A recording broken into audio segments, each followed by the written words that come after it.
एक गांव में दो दोस्त अली और अहमद रहते थे। दोनों के पास केले के बाग थे। अली बहुत समझदार, दयालु और भगवान से डरने वाला इंसान था, जबकि अहमद आलसी, आराम पसंद और ईर्ष्यालु व्यक्ति था। अली तपती धूप में खेतों में हल जोतता है। गर्मी की तीव्रता के बावजूद उसकी मेहनत जमीन को सोना बना देती है। आखिरकार अली की मेहनत रंग लाती है और उसका खेत नरम मिट्टी और ताज़ी फसल से भर जाता है। ये देखकर अली खुश हो जाता है।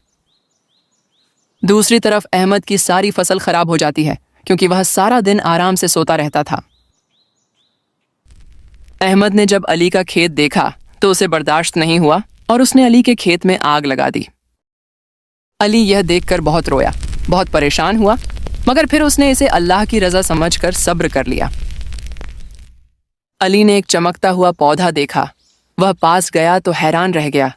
अचानक पूरा खेत चमकने लगा और देखते ही देखते सोने का बन गया, और जल्द ही वह गांव का अमीर आदमी बन गया। उसने खूबसूरत घर और गाड़ी खरीदी और अहमद पछताता रह गया।